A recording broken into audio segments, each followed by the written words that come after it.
and welcome to this final episode of Season 1 of the Departmental Showcase. Alors, bienvenue aux dernières sessions du département sous les projecteurs.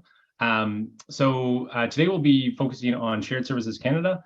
Before we get started, we'll go through a few details. So first off, I'd like to say that I'm joining you from Algonquin, Anishinaabe, unceded ancestral territory, and am very pleased and honored to be presenting to you from this territory. We'll reflect that many of you are joining us from across Canada on various ancestral lands, and in the chat, we have put the link in case you do not know which ancestral territories you are on, to be able to look that up and look at the history of the peoples who occupied those lands. Throughout the session today, you'll be able to engage with our panelists. So we ask that you put any questions that you have in the Q&A function. So that's on your screen labeled Q&A. Alors, s'il vous plaît, demandez les questions que vous avez pour nos panélistes utilisant le fonction questions et réponses qui est nommée Q&A sur la fonction Zoom. And if you have any engagement you would like to do, any comments you'd like to share, you can do that using the chat. We will be using the chat as well to post any links that are shared throughout the session. This session will be recorded as well and will be uploaded to our YouTube channel later this week. Alors, si vous manquez cette séance ou vous voulez partager cette séance après, ça va être partagé sur le canal YouTube auprès de probablement jeudi. A final note before we get started, I would like to say that this is our broadcast for the week of, which includes the National Day for Truth and Reconciliation, which is happening on Friday. So as well, this is a good time to reflect on that day, the impacts that our actions, our ancestors' actions have had on Indigenous peoples, and how we can go forward in terms of our own actions and our own impacts on truth and reconciliation. So with that, I will hand it off to our colleagues at Shared Services Canada. Alors, je vais maintenant passer la parole à nos collègues au Service partagé Canada. And thank you very much, everyone, for joining us today. Merci beaucoup. Hello, everyone. I'm just going to start my video. So welcome to today's segment of the Federal Youth Network GC Departmental Showcase on Shared Services Canada.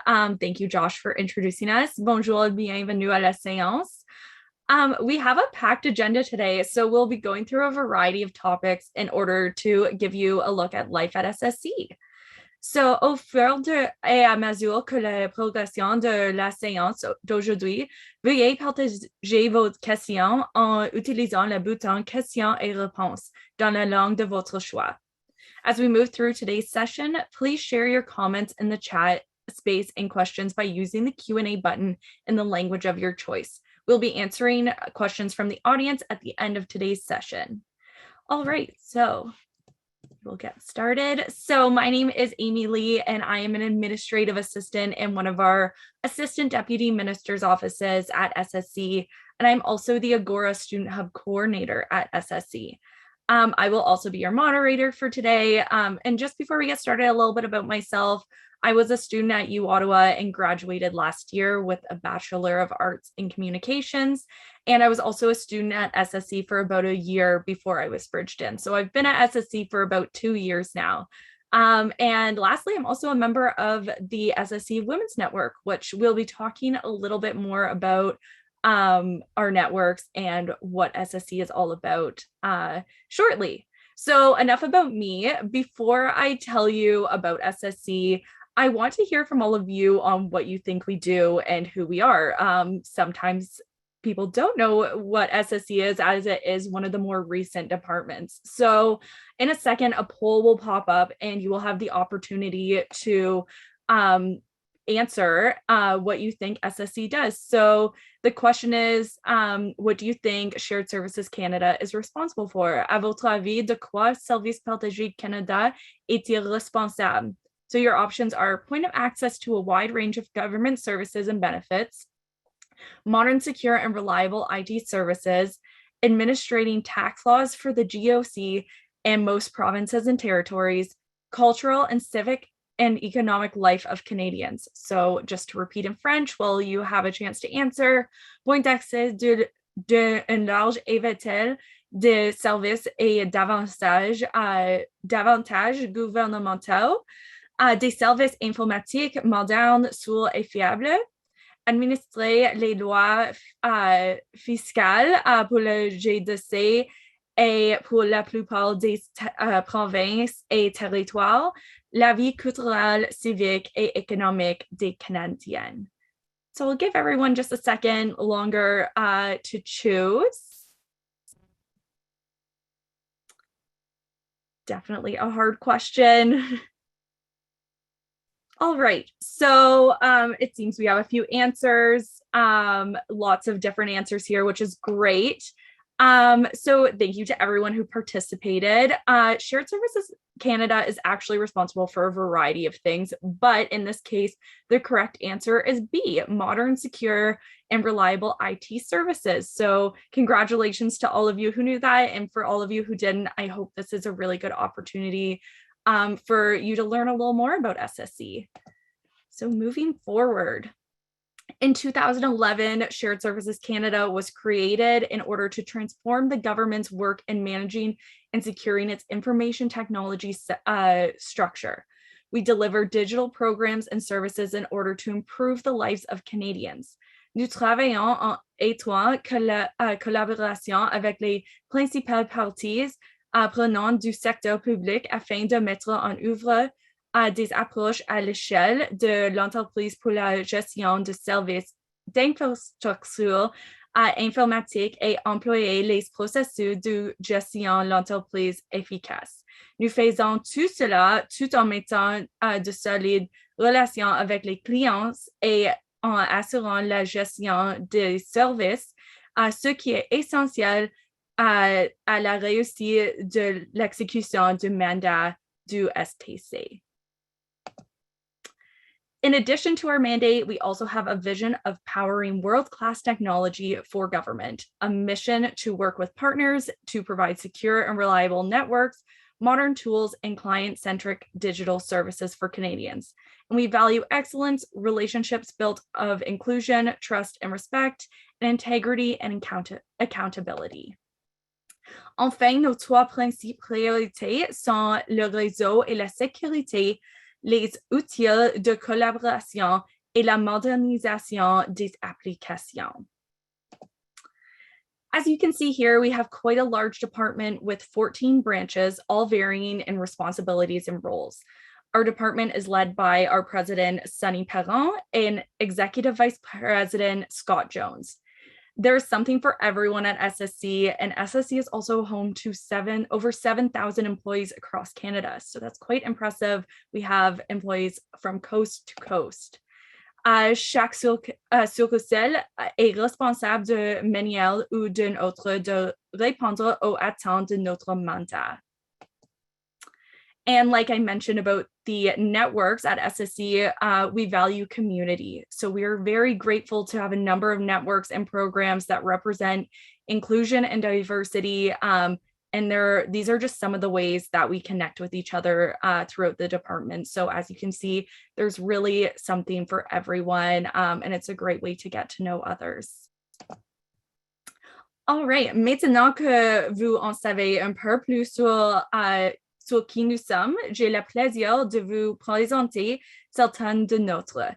Today, we are joined by Chris Lamb, Lynn Macquois, and Kelly Miller, who will all be sharing information about their roles and the reason why SSC interested them. So we'll get started. Chris, I'm going to kick things off with you. So the mic is all yours. Thanks, Amy. Hi, my name is Chris Lamb. I'm the Senior Tech Advisor to the CIO of SSC. And my role, I've been in government 29 years. And what's nice is I've seen technology drastically change and improve. So where it is today compared to when I started 29 years ago is night and day different.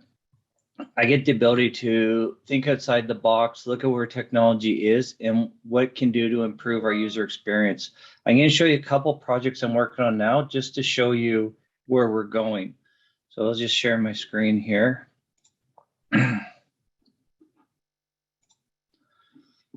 So one of the initiatives we're actually looking at is we're calling it a double robot. So it's basically an iPad on a stick with wheels that you can drive around. So anything from a accommodations viewpoint, because our accommodation staff is in Ottawa and we have offices across Canada, they have a hard time getting in contact with people or looking at floors and that. So imagine that an accommodations person could take control of a robot and actually drive around the floor, inspect to the offices, make sure they stay clean. If a new employee is showing up for the first day, they'd be able to meet them at the front of the floor, show them around the floor, be like a concierge type service. If someone calls and they're having a problem with the desk or something to do with accommodations features, instead of us having to fly an accommodations person across Canada to actually do the work and look at it, they could actually get control of a robot, drive it over and inspect the situation before they send a technician. So it allowed them to be virtually any offices across Canada. So as you see, it's something that wasn't there years ago. The other thing that's actually come out that we've been actually investigating, playing with, and I have a headset here I'll put on and show you, but it's called augmented reality. So when COVID hit, we couldn't travel. We were doing social distancing. So just imagine that if someone could put a pair of these goggles on, and now there's cameras on the front, I could actually call any other SSC employee across Canada, and I could link with them with these goggles, and they could see what I'm looking at. They could start interacting, send me holograms, and they could actually see me touch objects. So if a server is broken and I needed to fix it and didn't have the skill set, I could call a server expert and they could actually see it. They could instruct me, draw in the air, and actually walk me through replacing a hard drive, replacing a motherboard, fixing a switch. So you become a master of multiple technologies because I can reach out to anyone within SSC, actually anyone in the world, and they could see what I'm working on with me, and we could share, and they could give me holograms to interact with it. They could send me documents, and basically all the air around me becomes my landscape, but I still see what I'm working on. It's like wearing a pair of sunglasses, you can see right through them. So I don't lose the physical space. So augmented reality brings your digital world with your physical world and lets you blend the two together. So you can interact with all the components around you, but still have a digital landscape that you're working from in all the air space around you. So it's very interesting. COVID has helped us advance a lot of the technology by about 4 or 5 years. And what we get to look at, it's not how do we do business yesterday, it's what does business look like, how's technology improving, and what's it going to look like tomorrow. So how do we improve user experience? How do we reach out and get ourselves accessible to any location across Canada and be able to interact without having barriers or borders around us, which have been in our field of view for a little while. So it's been enjoyable. I've been in SSC for 11 years. And one of the reasons I love what I do and been in government 20 years is being able to look at new technology, think outside the box, and see what's out there and what we can do to improve not only our employees, but the services we provide to other departments. Amy, back to you. Well, first of all, Chris, thank you so much. What an amazing tools that we have at SSC. It really just shows, like you said, that we're advancing in technology, which I think is just amazing. I see some comments in the chat of some participants saying how cool it is, and I have to agree, it's just amazing. So thank you so much for sharing that with us. And also, my apologies, I forgot to share the screen that has a little bit about you. So just sharing that now so everyone can get to know Chris a little bit. But wow, that's really amazing. So as mentioned, if you have any questions specifically for Chris, we'll answer them at the end of the session. And please use the Q&A box and we'll try to get to all of your questions. Perfect. Well, thank you again so much, Chris. And hopefully we hear a bit more from you later. All right. So now, nous allons maintenant entendre Lynn Lacroix. Alors, Lynn, le micro est à vous. Merci. So bonjour. Hello, everyone. So like Chris, I started my career a long time ago when there was not the technology that we know now. I wish I was starting my career now, because I'll share with you what I'm doing right now. So I've been in my current position for 2 years. I lead the process improvement division. And everything we do, like Chris was saying, is the user experience, how to make it easier and streamline our processes so we can really focus on our task and not all the red tape that we're dealing with. So before COVID in 2019, our president and executive vice president held sessions across the department and asked employees what's working well and what's working not so well. So afterwards, there was a report that was published called What We've Heard Report. And one of the things that needed to be fixed was the onboarding of staff, students, employees, contractors, because there was not a standard way of onboarding people. And everybody had their own little cheat sheets and everybody didn't quite know where to go. And so I was appointed to my position, started from nothing. I didn't have any employees. And then I built my team. And I went to get experts in the field, and we basically envisioned what it is we needed to do. So we did a lot of consultations across the department to hear what users were saying, what needs to be fixed. So I think the success of my team is the fact that we really engaged with the people across the organization. Next, what we did is we went to meet all the service providers, everybody that's involved in providing equipment, telephone, anything that employees need to work on their first day. So then COVID hit. We're not in the office anymore. How do we promote our tools, and how do we make sure that people know what we created? So my team came up, the first thing that they came up with is on our intranet, it's a web page, it's the hiring and onboarding guide. So now we have something that people can refer to, and it's a step-by-step web pages that brings the managers and administrators all the information they need to onboard people. So that's one thing. So we have, but how do you promote it? You just don't build it and they will come. So I said to my team, we have to be very creative here. And I believe in creativity, and the technology that we have is just amazing. So we decided that we would be coming up with video capsules. So without further ado, I hope I do this right. I'm going to share my screen. And this is a little video, not too long. Oh, do I need to share my sound, or? Because I'm not on Teams yet. Yes. When you say share video, on the bottom left on the screen that pops up, you should see share sound as well. And you should be able to.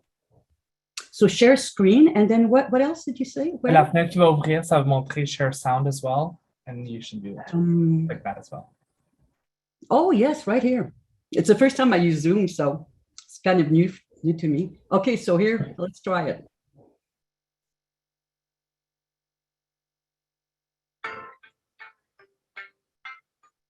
If you ever had to navigate the process of bringing in... Oh, Lynn, sorry. We can't see your screen. Oh. And if you're listening to this, you Oh. probably have... Hold on. You know that this can be a confusing process at best, and almost criminally frustrating at worst. Hold on. So let's do that again. So share screen. Okay, I just clicked on it. Then I go here. Do you see my my screen now? I do not. Oh, I think you have to click share again. Yes. Oh, there we go. There we go. Oh God. Oh, but it's on the screen with your documents. There you go. Okay. Perfect. If you ever had to navigate the process of bringing in a new employee, or even if you've been onboarded as a new employee, and if you're listening to this, you definitely have, You know that this can be a confusing process at best and almost terminally frustrating at worst. Well, if you need to onboard a new employee, we've got good news. The Process Improvement team has developed a new onboarding guide for managers and administrators. We've created a series of rich web pages to guide you through the entire process. User experience design is at the heart of this guide, so it's friendly, intuitive, informative, easy to understand, and walks you through all of the steps of the onboarding process in plain language. The guide clearly explains step by step what you need to do in each of the 4 major stages of the process, approximately how long each step will take, and tells you when you need to call in the pros. It follows a logical flow, but allows you to navigate as you like. In short, it puts you in charge of the process. Going hand in hand with this new guide is the new Buddy program. You can find both the new onboarding guide and the Buddy program toolkit on My SSC. You can get there by following the link on our SharePoint site.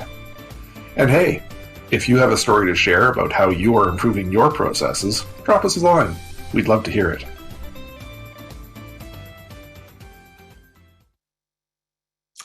So, wait, stop share. Okay. So anyway, everybody referred to this video as the pirates because they really, really love it. So this is going forward. We don't know what the future of work will be, but I do know that we need to be good communicators and we need to put our messages out there. So I think that coming up with tools like the hiring and onboarding guide, and as well as the marketing and promoting tool, I think they go hand in hand. So now my team has about 4 videos that we use to share with the organization. So yes, this was my my presentation. Thank you so much, Lynn. Votre passion pour la technologie est tangible et se manifeste dans votre travail avec le Trouvez-moi à SPC et aussi la vidéo. J'ai adoré apprendre de vous les nouvelles technologies émergentes et cette vidéo est parfaite pour apprendre comment intégrer les nouveaux employés. I know when we were speaking and you showed me that video, I thought it was just amazing. So hopefully one day this is open to all of SSC. And I see that there was a question in the chat asking if this is open, if this link is open for other Government of Canada employees, but from what I understand, it's just SSC, correct? Well, yes and no. So the links, some people for some reason can access them, and I don't know how they do this because it's on our intranet. But something that's very, very important is that there's such a thing in the government that's called the Government of Canada Onboarding Community of Practice. And I belong to that community of practice, and there's a meeting every month. So we presented those tools. Well, guess what? The first question was, can we have a copy?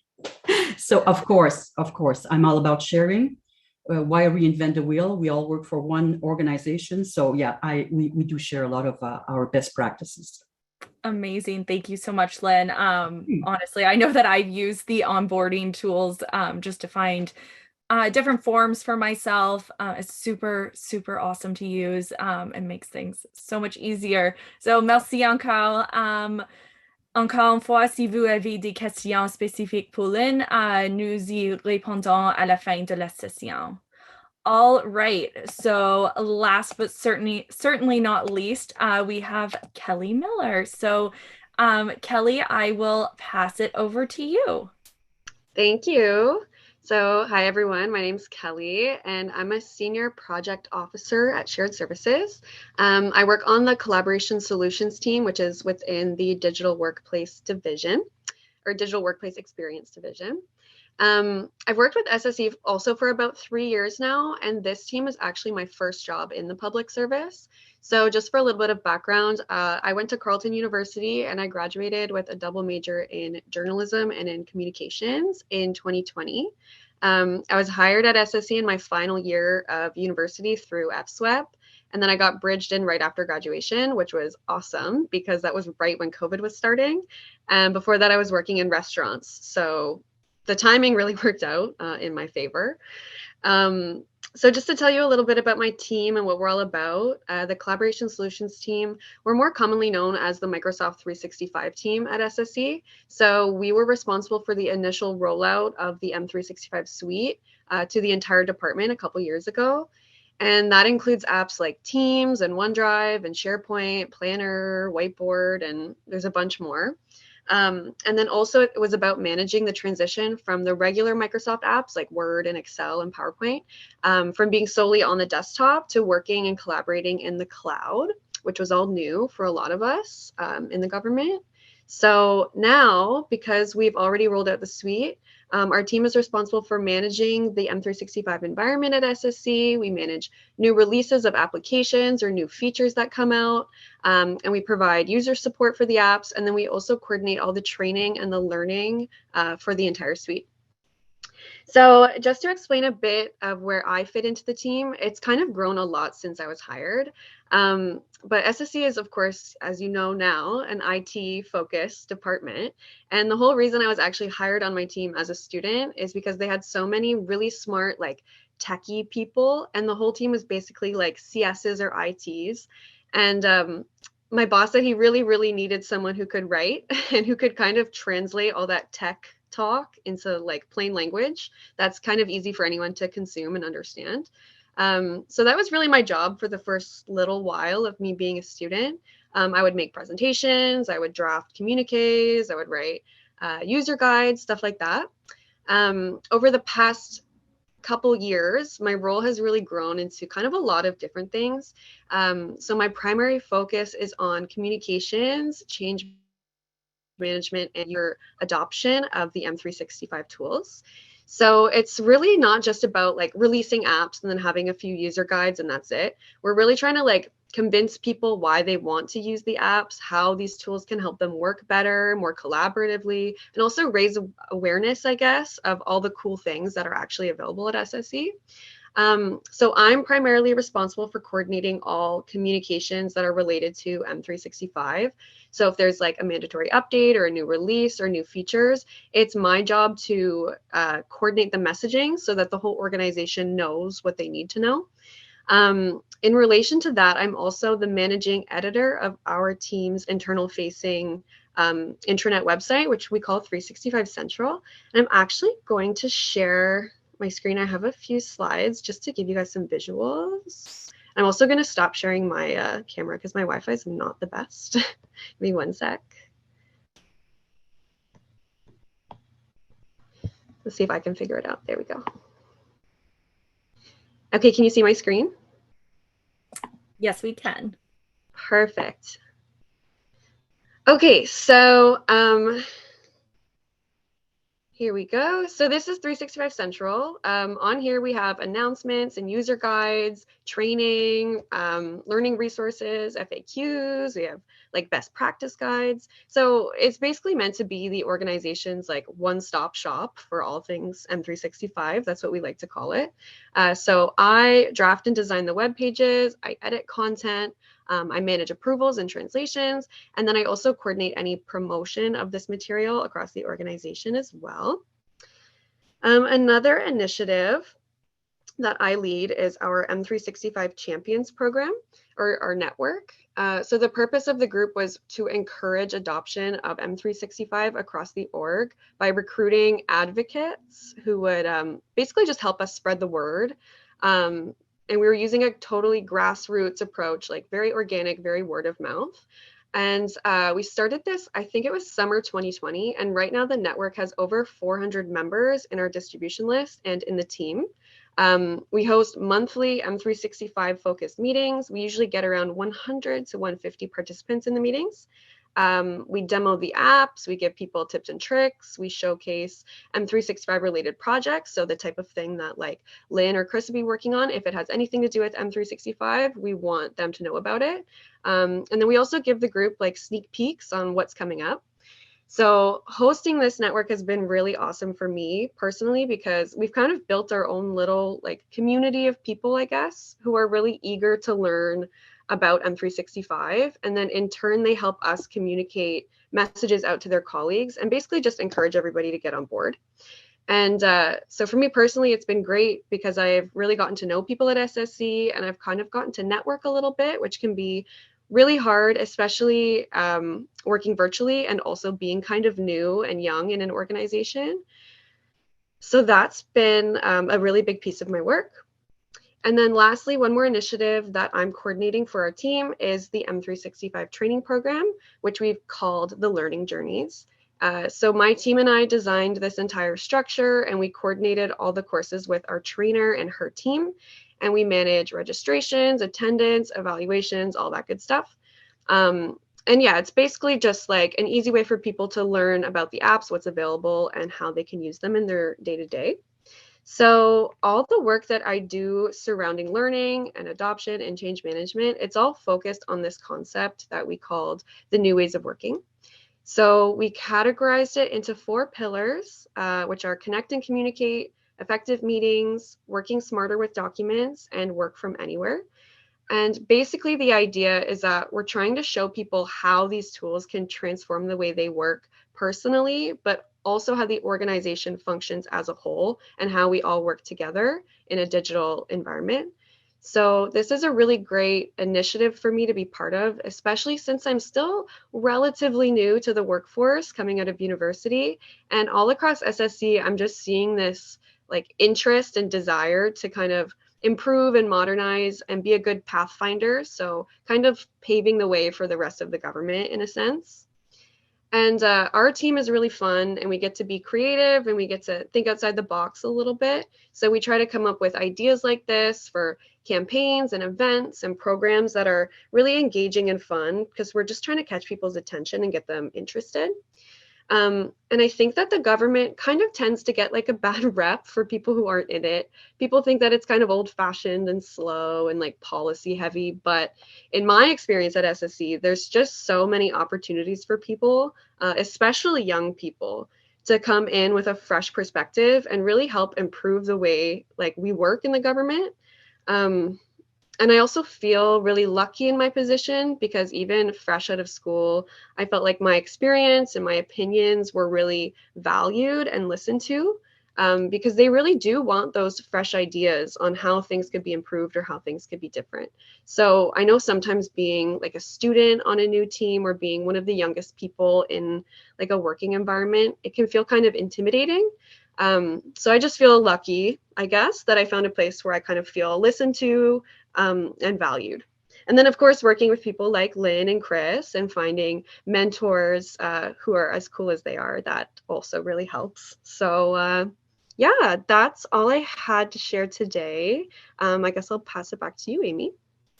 Thank you so much, Kelly. How cool is all of that? Honestly, I can say I've used the M365 SharePoint so many times to find information, and everything is laid out perfectly and it's so easy to use. So thank you for all of your work and your team, because it is super important, as is the work of Lynn and Chris. So thank you to the 3 of you for sharing today.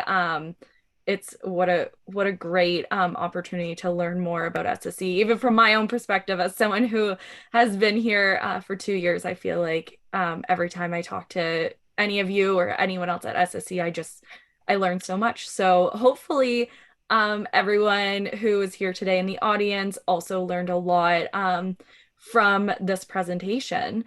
And with that being said, we have now reached the Q&A portion of our event. So as mentioned before, if you have any questions, please share your comments in the chat space. And if you have any questions, please use the Q&A button in the language of your choice.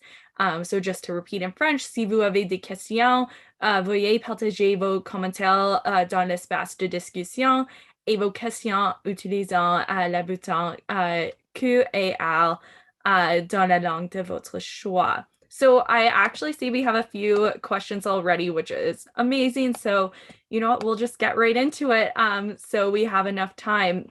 And before I begin, I also just wanted to say, I know I didn't share the slides overly long about each of our panelists today, but I believe the slides, the deck will be shared after the presentation. So I really encourage all of you to take a look. Lynn, Kelly, and Chris are all very amazing people, and they're very interesting. So just wanted to put that out there to definitely check it out after the event is over. All right, so our first question is approximately how many employees does SSC have, and are they mostly classified as IT? Great question. I can answer the first part.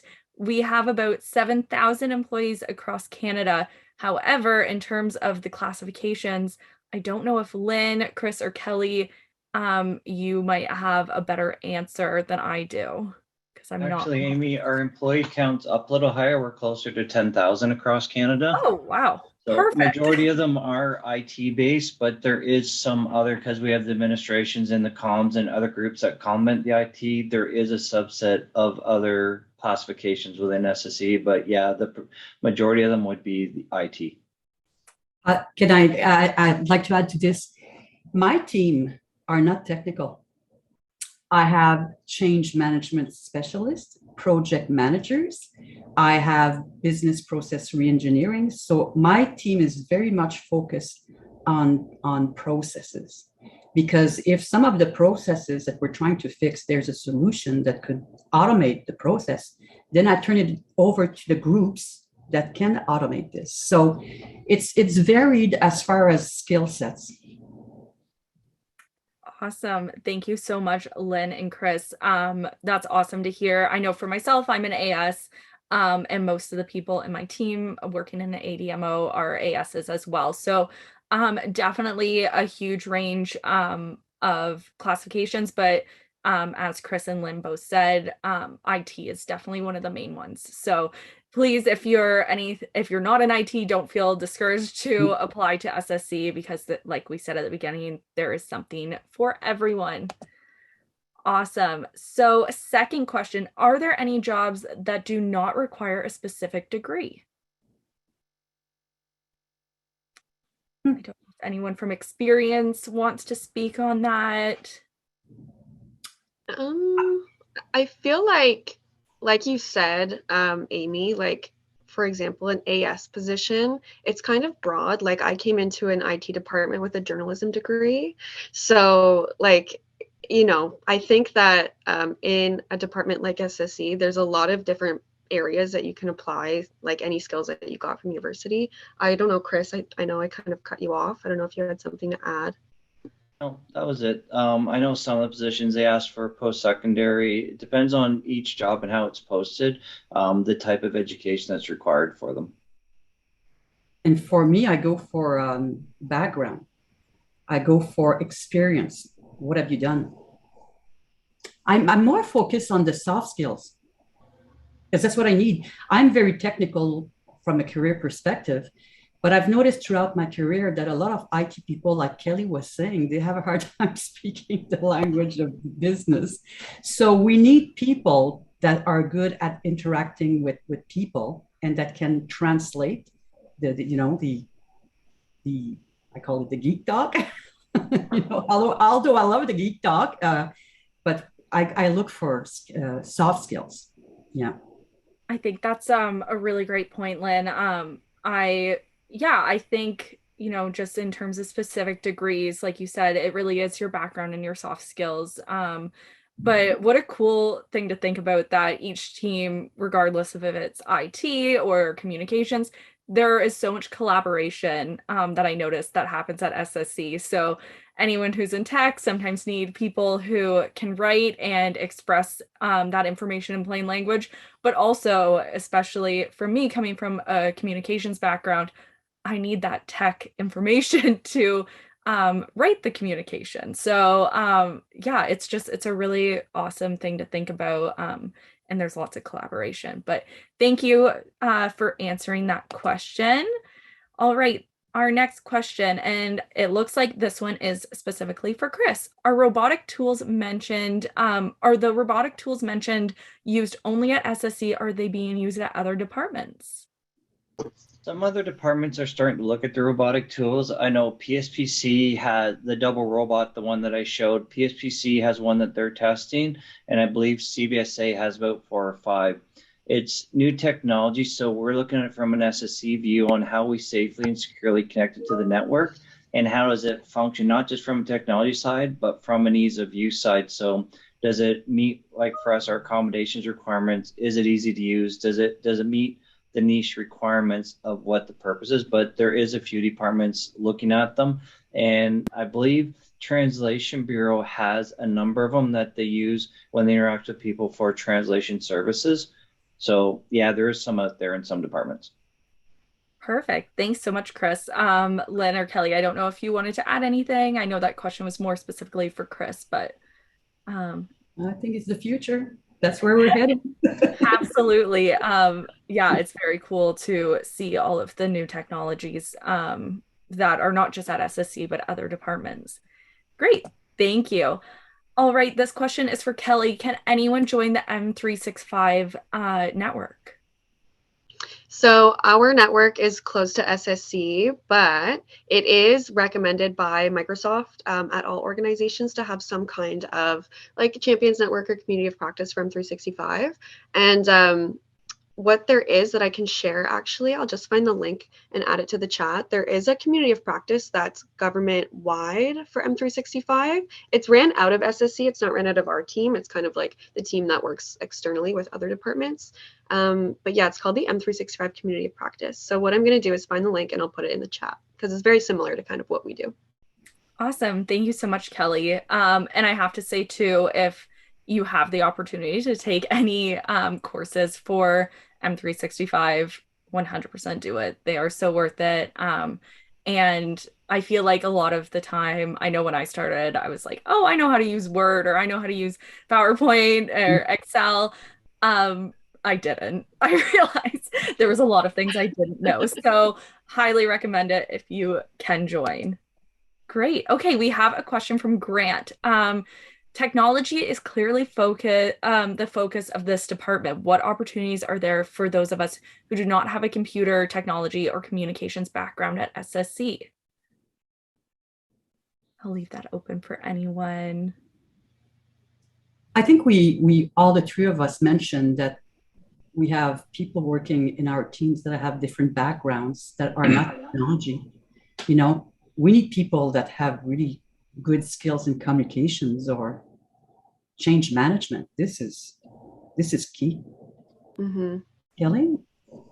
Yeah, I also think that like, I mean, personally, I think I was like kind of savvy a little bit like with technology and collaboration tools and stuff, but just coming in, I learned so much. Like once I got here, like I've like eventually grew a lot more confident with like my knowledge of IT.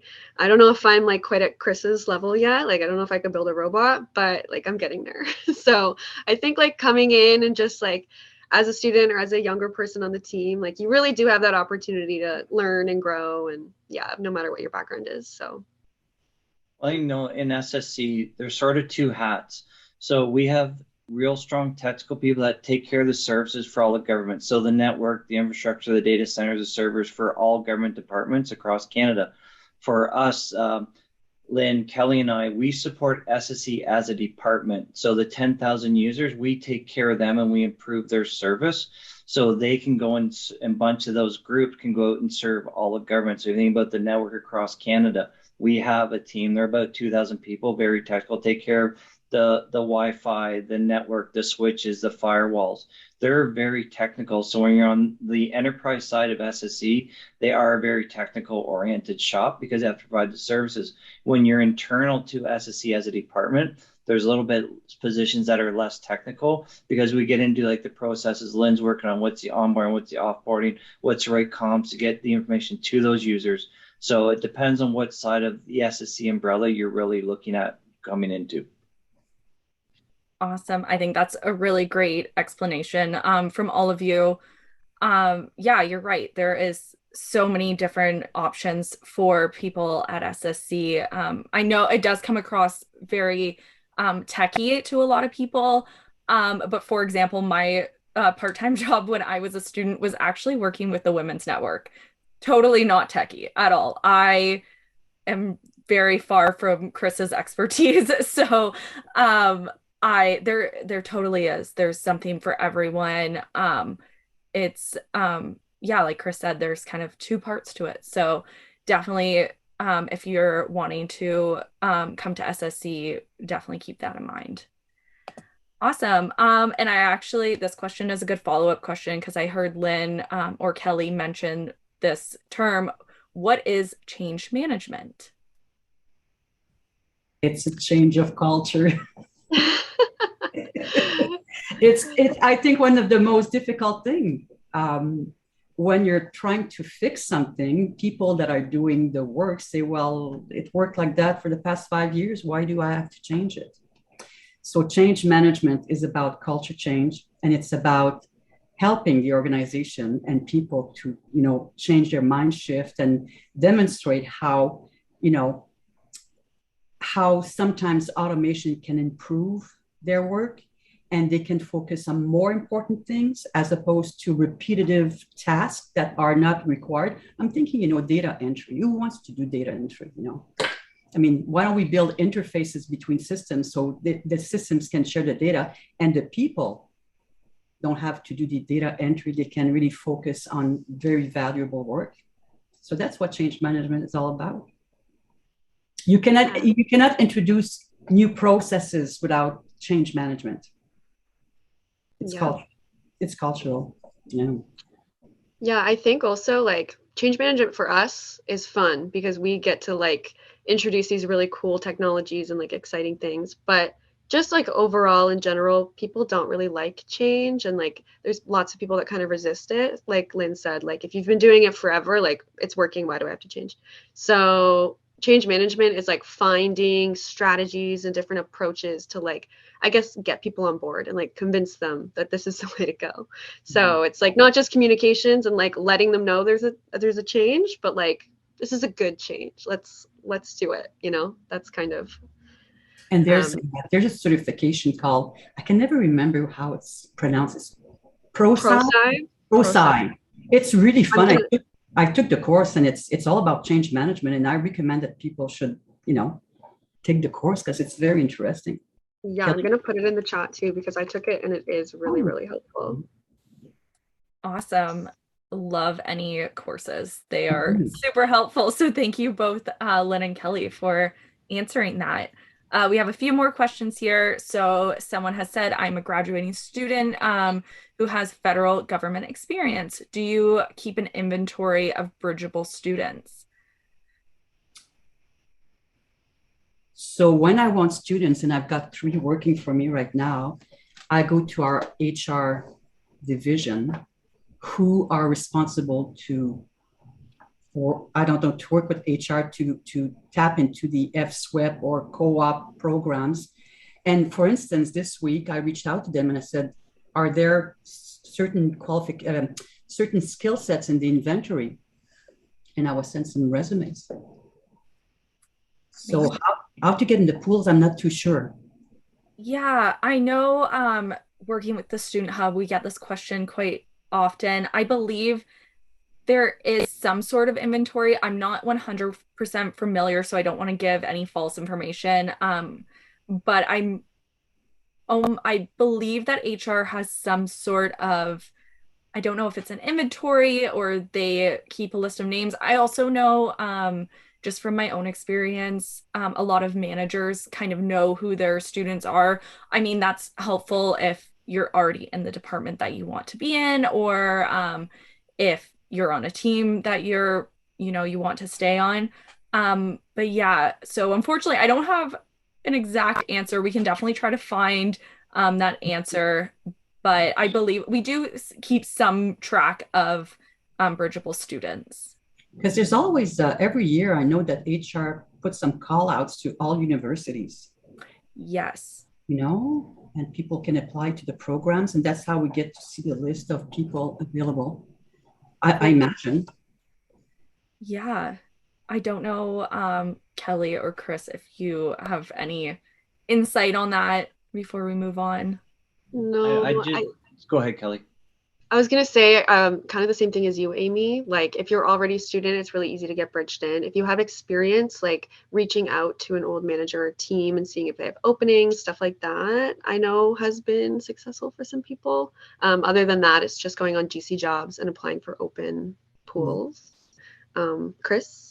I was going to add is sometimes there's job fairs for students. So they'll send, we'll get the odd notice saying there's a job fair at this location. Can we recommend a couple people to go and speak about what we do within the department? So just within the schools, watch for those potential job fairs. Great advice from all of you. I'm all about networking, so highly recommend it anytime students ask us about bridging. My number one thing is definitely networking and getting to know other people. So thank you for that question. Okay, next question. Kelly mentioned that her voice was heard even though she was a new employee. Can the presenters please describe a major challenge they have had to overcome at SSC? How flexible is the environment at SSC? What a great question. I think the environment's very flexible. Kelly, when she first joined, I can speak that she worked on the same area, the same team around me. And as we look at technology, and yeah, I am very technical, and I'll be the first to admit that it's easy for me to get into the weeds, and I needed someone like Kelly that I could go and explain, here's what I'm trying to do, here's what it looks like, and she could take what I was doing and put it into more plain language. And it's very valuable bringing in new people and listening to the skill sets and the way people communicate. Everything's changing. Not only is technology changing, but culture is changing. And the people and the students coming in the workforce, it is completely different mindset than when I joined 29 years ago. Everything's maturing and we're growing, and everyone that comes in, they have something valuable to contribute. And to be a good peer, a good mentor, a good employee in government, you need to be willing and open to listen to everyone. No question or no advice is wrong. It's find the right people to interact with and keeping an open mind and listening to what they have to say. Yeah, I agree. Lynn, sorry, I didn't want to interrupt. No, go ahead. I was going to say, like, being on the flip side of that, SSC was a great place to start in the government too, because we are still like a pretty new department and people are very flexible. Like we work very collaboratively. It's my whole thing. But when I got hired, like I said earlier, my whole team was like IT people. And then I was the only student, like the youngest person on the team. And after me, like my boss kept hiring more students who could communicate, more people who kind of got that other side of things. So yeah, I feel like we've built like this little network and like this little idea that students are a good thing. Like we like having young people, we like having their ideas. That's kind of what SSC is all about, right? It's about like improving and moving forward, and we're the future. So Lynn? This is the first time that we have 5 generations working together. If I look at my team, the youngest one is about 20 and the oldest one is about 62. And we have a responsibility as leaders to ensure that there's diversity and creativity and that we can all work together. And it's my responsibility to make sure that when I interview people, that they understand what type of culture they're joining. And everybody has a voice. And it's as leaders, you have a responsibility to make that happen, to make that, create that environment, for people to grow and to, have ideas and put them forward. So I'm all for it. Absolutely.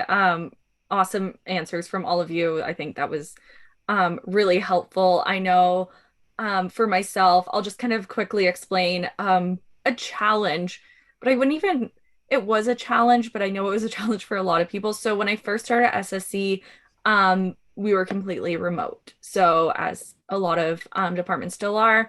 So joining a team and not having the opportunity to meet in person, but having, MS Teams calls and sometimes just phone calls, I was worried at first because I wasn't sure how I would fit in or how I would interact with my team. But from I've been on a couple teams at SSC, and what I can honestly say is that despite being remote, everyone has been so welcoming, and I honestly feel like I've met all of my coworkers in person. We talk all the time. We have lots of different tools, like Kelly was talking about, like MS Teams. My boss and I will talk on the phone a lot. So as much as that was a challenge to overcome, I really felt that the flexibility that SSC had really helped me progress in that. And I've been working from home this entire time for the past 2 years. And like I said, I feel like I know my coworkers very, very well. Awesome. So we have one more question. I think that's probably all we'll have time for. And actually my answer is a good segue into this question. So how does your hybrid work environment, what does your hybrid work environment look like at SSC? Well, I can start with that, Lynn. It's still under discussion. We're discussing the different options on how we're going to move forward as a department. Is it a couple days a week, a couple days a month? Are they fixed days? Are they flexible days? There is some people who are telework before COVID even hit, and there is those people in positions that can be telework, and they only go in when they really have to for technology stuff.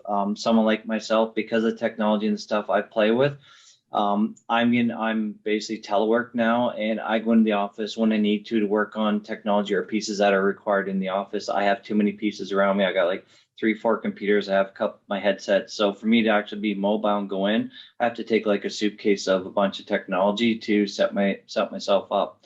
So it is still being discussed where we're going to go, but it is a lot of flexibility, and we're finding the right approach. And with the technology we're doing is finding the right balance of how do we empower people to work as efficiently as possible. So if you go in the office a couple days, you work at home for a few days, how do we ensure that no matter where you're working, you have access to the tools and services to make yourself as productive and as easy to use as possible with our systems?